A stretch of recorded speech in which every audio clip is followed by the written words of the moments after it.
পার্টির একটা আইডিওলজি আছে, সেই হিসাবে সেই সময় উনি দিতে পারেন, ওনার ধৈর্য নেই। আর সেটা প্রশ্ন নয়, মেন প্রশ্নটা হলো এখানে খাওয়া খাওয়ি ব্যাপার আছে। উনি যে সিম্পলটায় গিয়েছে, আমরা তো মানুষ, কাসেম সিদ্দিকীকে দেখে তো আমরা আর ভোট দেবো না, আমরা তো সিম্পল দেখে ভোট দেবো। সিম্পলটা উনি কার নিয়েছে, আমার কাছে প্রশ্ন এটাই। ওটা তো একটা চোরের সিম্পল নিয়েছে, একটা তোলাবাজ। এমন কোন মন্ত্রী, এমন কোন নেতা আছে টিএমসির মধ্যে যে একটা ভালো দেখাতে পারবে কেউ, যে সে সঠিকভাবে ভালো কাজ করেছে, সঠিক কাজ করেছে? আমরা সব আইএসএফ ছেড়ে দিয়ে টিএমসি তে জয়েন করবো, আমি কথা দিলাম। আমি বলছি, কাসেম সিদ্দিকী যে পার্টিটায় গিয়েছে, পার্টিটা কি ভালো? মরা গাছে জল দিলে কি ভালো হবে? গাছটা বাঁচবে কি? গাছটা তো মরে গেছে, পচে গেছে, শেষ। সারা বিশ্ব জেনে গেছে যে আইএসএ মানে টিএমসি পচে গেছে, শেষ, পচা দল, একটা চোরের দল। সেই দলে উনি একটা ভালো মানুষ হয়ে যদি যায়, তো মানুষ তাকে কি ভোট দেবে? ওনার চিহ্ন, ওনার মুখটা তো দেখবে, সেটা তো প্রশ্ন নয়। প্রশ্ন তো এখানে সিম্পল থাকবে, তাহলে সিম্পলে তো ভোট দেবেন আমার। এটা আমার কিভাবে গেল এটা, তার আগেই জিজ্ঞাসা করলে বলতে পারি। এটা তো চোরের দল ছিল। তা আপনারা কি মনে করছেন কিসের জন্য গেছে? উনি খেতে গেছে, আমরা ভাববো কোনো হিসেবে পয়সা নাই। আমরা তো পয়সা দিয়ে এই দলটাকে এনেছি, এখনো অব্দি টাকা দিচ্ছি আমরা। প্রত্যেকটা অনুষ্ঠানে আমরা টাকা দিই, একটা একটা ফ্ল্যাগকে আমরা চুন চুন করে 8 টাকা 10 টাকা দিয়ে কিনি, কিনে আমরা নিজেরা লাগাই। আমাদের তো কোনো পার্টি ফান্ডের থেকে পয়সা আসে না। সেই জন্য হতে পারে হয়তো যে আইএসএফ এ গেলে এখন তো টাকা খরচ করতে হবে, এমএলএ যদি দাঁড় করানো হয় ওনাকে, তাও তো ওনাকে টাকা ঢালতে হবে। কিন্তু এই দল তো এখন টাকা দেবে না। আর টিএমসি মানে কি, ও তো অগ্রিম চলে আসছে মাল। এই জন্য হতে পারে হয়তো উনি চলে গেছে বলতে চাচ্ছেন খাওয়ার লোভে। মালের জন্য গেছে? অবশ্যই, উনি তো লবি, দেখে বুঝতে পারছি তো। টাইম দিতে পারলো না, এখন 1 বছর বাকি আছে আপনার এমএলএ ভোটের, তাহলে উনি বললো 1 সপ্তাহ হলো না, আবার চলে গেল। ওসব কিছু নয়, নওশাদের আব্বাসের নাম নিয়ে ভাইরাল হওয়া, তারপরেই মানে চলে যাওয়া, অনেক টাকা হবে। অনেকে বলছে যে এটা টিএমসির মাস্টার স্ট্রোক, যে ভাই ভাইকে দিয়ে কাঁটা দিয়ে কাঁটা তুলবে, তার জন্য মানে কাসেম সিদ্দিকীকে দলে নিয়েছে। কিছুই হবে না, মানুষ ভাই ভাইকে চেনে না, মানুষ সিম্পলই চেনে। এখন পেটে ভাত যাচ্ছে না মানুষের, 200 টাকা সর্ষের তেলে লিটার হয়ে যাচ্ছে। চাল আলু থেকে শুরু করে 50-60 টাকা চালের কিলো হয়ে গেছে। মানুষ জেনে গেছে ভাই দেখিয়ে কাজ হবে না। এর আগের সরকার অনেক ভালো ছিল, কোথাও গিয়ে অনেকে যা মূল্য বৃদ্ধি করে দিয়েছে এই সরকার এসে, মানুষ কি জানে না? আগে 30 টাকা মানুষ 40 টাকা 50 টাকাতে জন কেটে মানুষের চলে যেত, বলতো খুব ভালো আছি ভাই। এখন 500 টাকা খেটে খাওয়া হচ্ছে না মানুষের। আর সে 500 টাকার কাজটা কি সে মানুষটা ডেলি পাচ্ছে কি, সেটা শুনে দেখেন। আমার প্রথম প্রশ্ন, সপ্তাহে 7 দিন সে কি কাজ পাচ্ছে 500 টাকার করে? এটা আমার কাছে প্রশ্ন। আমি নিজেই করতে পারছি না ওই কাজ, আমি একটা শ্রমিক, আমি নিজেই পাই না 7 দিন কাজ। অনেকে বলছে যে কাসেম সিদ্দিকী আইএসএফ এ যাওয়ার জন্য প্রস্তাব দিয়েছে, সেটা আইএসএফ গ্রহণ করতে পারি, এটা আইএসএফ এর ভুল, তার কারণে চলে গিয়েছে। শোনেন, আইএসএফ এর কোনো ভুল নয়।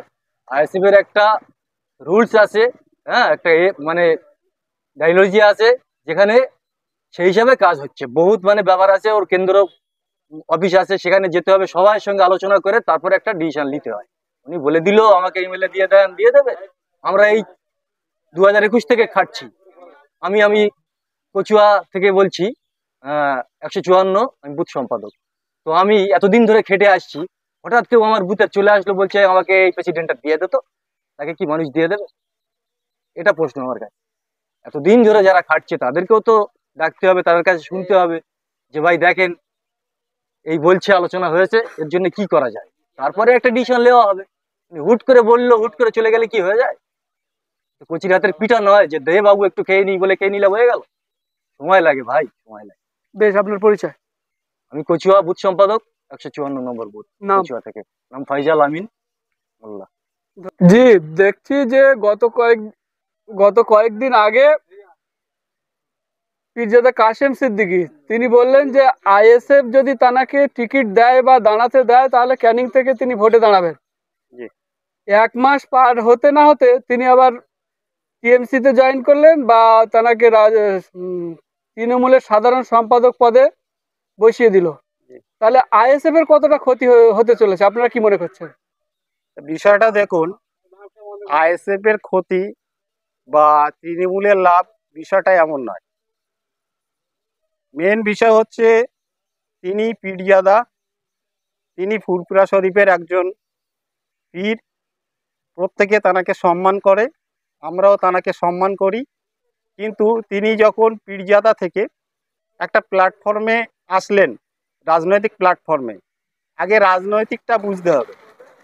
রাজনৈতিক দিক হচ্ছে প্রত্যেকে ভারতবর্ষের সংবিধান অনুযায়ী প্রত্যেক মানুষের ভোটাধিকার, নিজেদের অধিকার প্রযোজ্য করাটাই হচ্ছে রাজনৈতিকের দিক।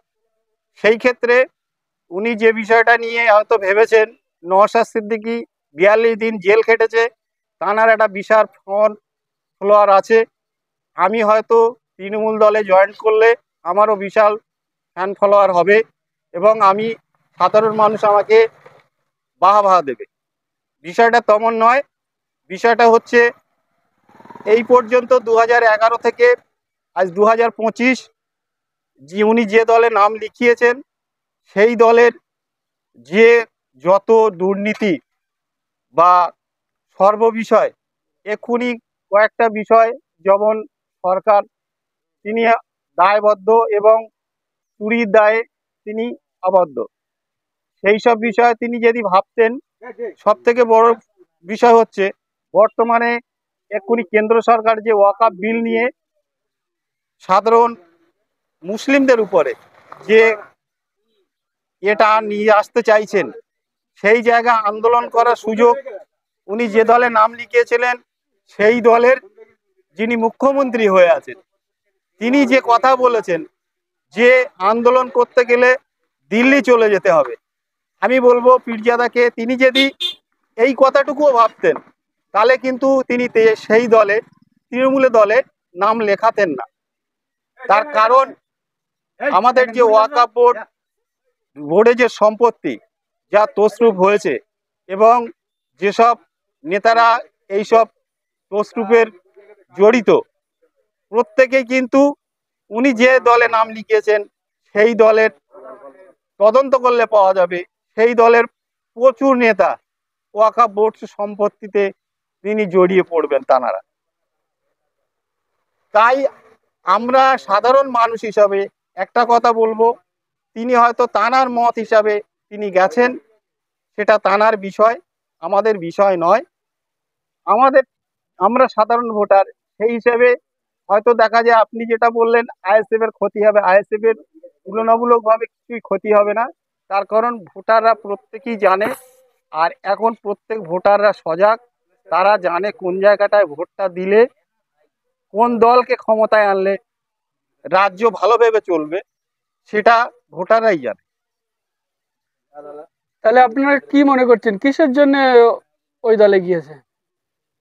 দেখুন, তিনি যে বিষয় এটা তার ব্যক্তিগত বিষয়, তবে সাধারণ এখন যারা তৃণমূল দলটাই করে তারা কিন্তু একটা কথা তাদের কাছ থেকে আমরা পাই, অনেক অনেক নেতা অনেক মিডিয়া থেকেও তাদের মুখে স্পষ্ট হয়ে আছে যে তাঁরা দুর্নীতির কথা বলে না, কিন্তু নেতার যে প্রভাব দেখায় বা সব কিছু করে, আজকে প্রতিটা অঞ্চলে বা প্রতিটা জেলায় যাবতীয় সরকারি যা কাজ হয়, আমরা সেই নিরিখে যদি বলি প্রত্যেকটা জায়গায় আমরা যদি সেই কাজের রুল দেখতে চাই বা আমরা সেই কাজটা হওয়ার পরে যদি তদন্ত করি, তাহলে আমরা দেখব প্রত্যেকটা জায়গায় 100% টাকার কাজ হয় না, প্রত্যেকটা জায়গায় দুর্নীতি হয় এবং দুর্নীতির জন্যে আজকে তিনিও আমি মনে করব যে সেই ভাগের ভাগিদার হতে তিনি পৌঁছেছেন। আচ্ছা আচ্ছা, বেশ। আপনার পরিচয়? আমার পরিচয়, আমি ভাঙড় বিধানসভা চালতাবেড়িয়া গ্রামের 158 নম্বর বুথের একজন আইএসএফ কর্মী। অসংখ্য ধন্যবাদ।